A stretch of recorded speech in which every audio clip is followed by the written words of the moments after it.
Buenos días, nos encontramos en el sexto Congreso Internacional Desafío Seguridad Global, en el apartado de investigadores, donde se va a llevar a cabo las comunicaciones del mismo. La primera de las comunicaciones se llevará a cabo por parte de la investigadora, doña Sara María Martínez Novillo. Cuando usted quiera, puede empezar. Muy bien, muchísimas gracias. Buenos días, buenas tardes a todos los presentes. Ah, Voy a ver si está... sí, bien, perfecto. Soy Sara María Martínez Novillo, como bien me han presentado, y es un placer para mí poder compartir los próximos minutos con ustedes, tratando, como buenamente pueda, esta fascinante temática. En primer lugar, mi intención es ofrecer una introducción que haga las veces de resumen de la materia objeto de esta exposición. Vamos a ello. Podríamos comenzar explicando que esta comunicación presenta una perspectiva novedosa, ya que pretende aunar tanto las políticas empresariales en protección de datos y seguridad de la información, abarcando la ciberseguridad, como el incipiente derecho a la privacidad mental, promovido debido al avance dañino que para el ser humano las tecnologías pueden experimentar. En la comunicación se explicará qué se entiende por neurotecnologías y se comentará su inclusión en la Carta de Derechos Digitales Nacional, haciendo hincapié en las interfaces cerebro-máquina, Brain-Computer Interfaces, como dispositivos invasivos y no invasivos, aunque también se mencionarán otras neurotecnologías estimuladoras de cerebro, como en la terapia DBS.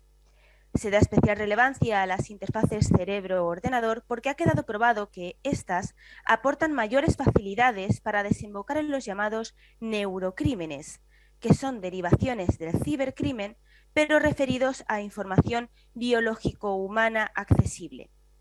Por esta razón, en la comunicación se delimitará el concepto de neurocriminología y los distintos tipos de neurocrímenes, como el que engloba el revelar los secretos del cerebro humano.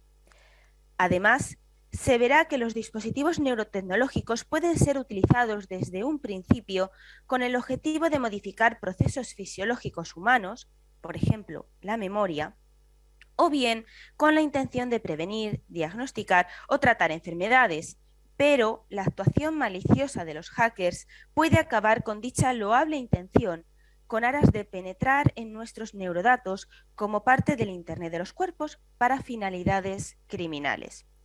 Llegados a este punto, se pondrá como ejemplo la neurotecnología militar de DARPA. Tras lo expuesto, en los últimos minutos de esta presentación, ya seremos capaces de extraer como conclusión la necesidad presente e imperiosa de que las corporaciones inviertan en una estrategia global en la que se alinee su voluntad de conservar la ciberseguridad a buen recaudo con mantener la alerta frente a agentes invasores en neurotecnología implantable o no, ya que llegará un momento en el que las amenazas no solo girarán en torno al primer punto. La novedad de este tema puede implicar que resulte desconocido, por lo que estableceremos 3 apartados cronológicos, entre comillas, e iniciaremos cada uno de ellos con sus conocimientos básicos y así nos iremos adentrando en el fondo de sus cuestiones. Primeramente, ¿qué es la neurotecnología? Neurotecnología, como tecnología biomédica, es un término que engloba una serie de herramientas que sirven para analizar e influir sobre el sistema nervioso del ser humano, especialmente sobre el cerebro. Estas herramientas han captado tan fuertemente la atención del Gobierno de España que han sido incluidas en el apartado quinto, artículo 26 de la reciente Carta de Derechos Digitales, y para su desarrollo en la práctica, la Secretaría de Estado de Digitalización e Inteligencia Artificial, como órgano adscrito a nuestro Ministerio de Asuntos Económicos y Transformación Digital, en su Estrategia Nacional de Inteligencia Artificial, ENIA, presenta una clara apuesta por la neurotecnología, convirtiéndola de este modo en firme aliada para seguir avanzando en el plan de recuperación, transformación y resiliencia, así como en el proyecto de la Agenda España Digital 2025. Regresando a la parte básica de las neurotecnologías y ligándola con las intenciones gubernamentales, ¿qué neurotecnología es la que más preocupa, entre comillas, al gobierno y que más inquietud suscita a nivel ético-jurídico por su mayor potencial a la hora de ser empleada y generar resultados en los seres humanos? Es la interfaz cerebro-ordenador o interfaz cerebro-máquina, en inglés Brain Computer Interface. La tecnología BCI, que puede ser implantable o no, es un sistema que monitorea la actividad del cerebro y la convierte en un comando artificial que controla un dispositivo externo. La imagen contenida en esta diapositiva presenta el diseño y funcionamiento general de un sistema BCI básico no invasivo. A título de mera enunciación para esta comunicación, otras neurotecnologías serían la estimulación cerebral profunda, terapia DBS por sus siglas en inglés, la estimulación eléctrica transcraneal de corriente continua o directa, TDCS, y la terapia ablativa con ultrasonidos de alta intensidad, HIFU por sus siglas en inglés. Las tecnologías empleadas en el sistema nervioso del ser humano se encuadran dentro de la categoría de producto sanitario, ya que, atendiendo al Real Decreto 1591-2009, 16 de octubre, por un lado, son capaces de modificar procesos fisiológicos humanos. Pongamos como ejemplo al programa financiado por la Agencia Estadounidense de Proyectos de Investigación Avanzada de Defensa del Pentágono, DARPA, denominado Programa de Neurotecnología No Quirúrgica de Próxima Generación, N², y que tiene como objetivo desarrollar interfaces cerebro-máquina bidireccionales de alto rendimiento para miembros del servicio sin discapacidad, es decir, crear supersoldados. Mientras que, por otro lado, las tecnologías cerebrales diagnostican, previenen, siguen, tratan o alivian enfermedades o lesiones. Como ejemplo de este apartado, tendríamos por una parte al programa Diseño de Sistemas de Ingeniería Neuronal, NEST, por sus siglas en inglés, también desarrollado por DARPA y que al igual que N² emplea interfaces.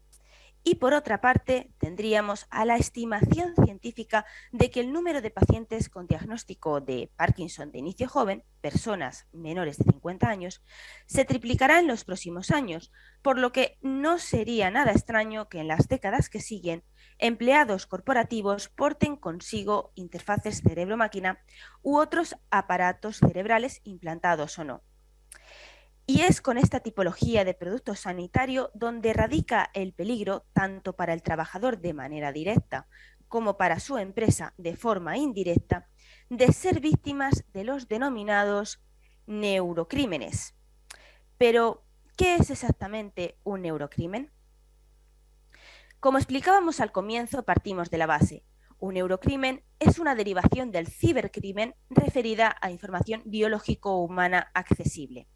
A la luz de esto, el fenómeno emergente de neurocrimen se define como ofensas contra individuos o grupos de individuos con un motivo criminal de causar intencionadamente, directa e indirectamente, un perjuicio físico y mental a la víctima, así como daño a la reputación y propiedad de las víctimas, accediendo o manipulando información neuronal a través del uso de dispositivos neuronales, en una manera que recuerda cómo los ordenadores son hackeados en un delito informático. Antes de continuar, quería presentar un matiz referido a los dos apartados de esta definición para que reflexionemos sobre la materia. En un futuro, podríamos estar hablando de responsabilizar penalmente a las personas jurídicas, Pentágono debido a sus programas N² o NEST, hospitales por la actuación de sus profesionales de la salud, por causar perjuicios mentales y dañar las propiedades y reputación de víctimas con dispositivos neuronales si estas personas jurídicas no cuentan con unas políticas adecuadas de exoneración o, en su caso, de atenuación en la materia. Sin duda, un tema nada desdeñable para los penalistas. Bien, una vez superado este inciso, seguidamente se presenta una lista con dos ejemplos prototípicos de fenómenos neurocriminales específicos, que es lo mismo que referirse al hackeo malicioso del cerebro. Por un lado, tendríamos la reprogramación maliciosa de una terapia de neuroestimulación, Un ejemplo de este neurocrimen sería el hackeo del propio dispositivo de neuroestimulación para la propia prescripción de modos elevados o para aumentar la activación de centros de recompensa en el cerebro. Y por otro, tendríamos el secuestro del cerebro o brainjacking, consistente en el hackeo de implantes cerebrales y que puede realizarse mediante el secuestro inalámbrico de una prótesis miembro, la escucha a escondidas de señales de implante cerebral, la alteración inalámbrica de la configuración de dispositivos, la manipulación remota de la configuración del implante, el agotamiento de la fuente de alimentación. Un hackeador malicioso puede drenar la batería, aunque para ello necesita estar en proximidad física, o la extorsión. El adversario puede tomar el control, bloquear o amenazar con sabotear un dispositivo a menos que pague o haga algo que la parte contraria desee que haga. El asunto del secuestro cerebral no es baladí, ya que el brainjacking puede realizarse para proceder al robo, espionaje, borrado, rescate de información mental de los neurodatos, a la afectación de la privacidad mental, al cese de la estimulación y daños en tejidos o en funciones motoras e incluso alteraciones del control de los impulsos, a la modificación de emociones o afectos, a la inducción al dolor, a la modificación del sistema de recompensas, a la focalización individual o masiva de recuerdos, a la venta de recuerdos robados en el mercado negro o a la reescritura de la historia. Por lo tanto, y tomado desde una perspectiva de neurocriminalidad en general, no refiriéndonos solo al brainjacking, el mal uso de dispositivos neuronales para propósitos cibercriminales puede no solo amenazar la seguridad física de los usuarios, sino también influenciar su comportamiento y alterar su propia identificación como personas.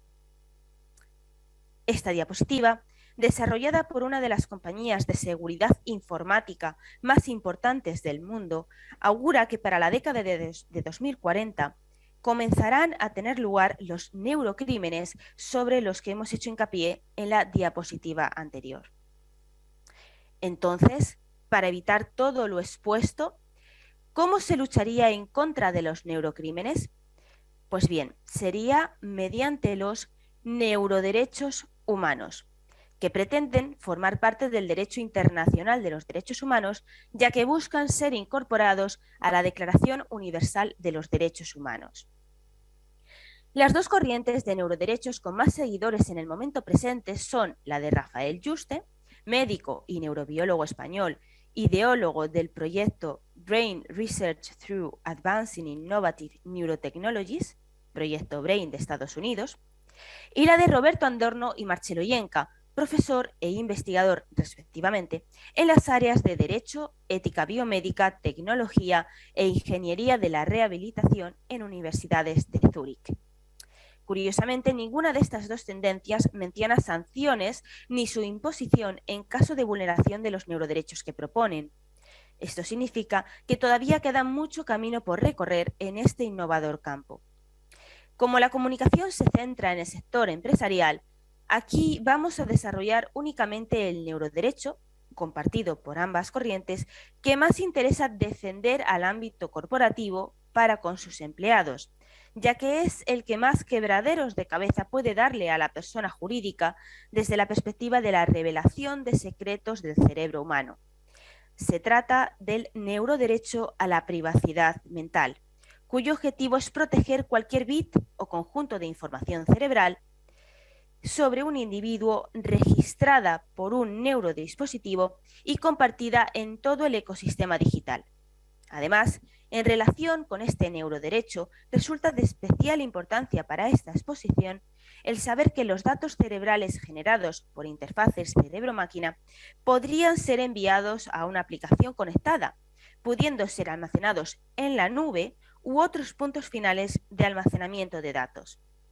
Así es, entendiendo que los neuroderechos tienen como únicos destinatarios a las personas físicas, pero que su vulneración puede perturbar gravemente a las jurídicas, este neuroderecho humano a la intimidad mental tiene entre uno de sus fines el de evitar que las políticas empresariales en protección de datos y seguridad de la información puedan verse expuestas y vulneradas al ataque de hackers maliciosos sin escrúpulos debido a su introducción en la mente humana. Este hecho podría estar más cerca de presentarse de lo que imaginamos. Esta diapositiva se sale en parte del objeto de la comunicación, en el sentido de que en lugar de tratar el binomio seguridad corporativa debido a la neuroseguridad de sus empleados, que venimos analizando desde el comienzo de esta exposición, sigue ocupándose de la seguridad, poder empresarial, pero en este caso lo hace a costa de la inseguridad ciudadana. Aquí tenemos un collage con recortes de un artículo publicado en la prestigiosa revista Scientific American, referido a monopolios corporativos en privacidad mental y preguntas éticas derivadas de los datos neuronales. Datos que están en manos de empresas propietarias de neurotecnología como son Neuralink, Kernel, Emotiv, Neurosky o Neuramatrix. Estas, además, tienen a la tecnología BCI como epicentro de su actividad. Por lo tanto, la intención de esta comunicación ha sido, y mediante la exposición en un corto periodo de tiempo de toda la cronología, entre comillas, que envuelve al mundo neurotecnológico referido a los derechos humanos, dar el siguiente aviso a las empresas de cualquier tamaño o actividad, que defiendan una estrategia global en la que se alinee su voluntad de promover un mayor nivel de cultura de ciberseguridad, educando a los empleados, y más aún desde la aprobación hace justo un mes del nuevo Plan Nacional de Ciberseguridad, con mantener la alerta frente a agentes invasores en neurotecnología implantable o no, especialmente sobre las interfaces cerebro-ordenador. Muchas gracias a todos ustedes por su atención y a los organizadores de este Congreso Internacional por permitirme presentar mis investigaciones. Bueno, en primer lugar, el honor ha sido nuestro de confiar en nuestra institución. Felicidades por la exposición, doña Sara María. Ha tocado un tema dentro de la inteligencia artificial muy poco estudiado. Normalmente cuando estudiamos la inteligencia artificial, yo el primero, tocamos otros ámbitos, no el neurocriminológico, como ha hecho usted. Ha sido una excelente exposición. Le comenté al principio que no iba a hacer una pregunta, pero se la voy a hacer. Esa previsión de llegar al 2040, en el que usted seguro llegará, yo pues probablemente también, aunque ya tendré muchos más años, sí. ¿Cree que a nivel global podremos regular esa serie de derechos para intentar evitar esta amenaza, visto lo que cuesta hoy en día cualquier derecho? Tenemos democracia, sí, que cada país tiene. ¿Cuál es su opinión personal, aunque sea un poquito más de la rama de derecho que quizá la que usted ha estudiado? Sí. Una previsión. Pues está complicado que se regule a nivel internacional. La intención es esa, es incluir los neuroderechos, 5 neuroderechos por la parte de Rafael Yuste y 4 neuroderechos por la parte de Roberto Andorno y Marcelo Ienca. Su intención es incluirlos en la Declaración Universal de Derechos Humanos, pero hay un trasfondo complicado, además de que se considera, y está así expuesto en la Declaración Universal, tenemos el derecho a la intimidad, el derecho a la privacidad, entonces es difícil que quieran incluirlo. Pero para eso estamos, sería más bien abrir un apartado, decir, bueno, derecho a la privacidad, pero recordemos que también existe la privacidad mental debido a todo esto que estamos exponiendo, que a través de dispositivos neuronales, personas, hackeadores maliciosos, pueden llegar a incluirse en nuestro cerebro y a penetrar en nuestros datos. Entonces, bueno, yo creo que se podría hacer, pero necesitamos mucho apoyo internacional del que en estos momentos se carece. Bueno, pues muchísimas gracias de nuevo. Gracias. Y por mi parte, si usted no quiere añadir nada más, doy por finalizada la comunicación.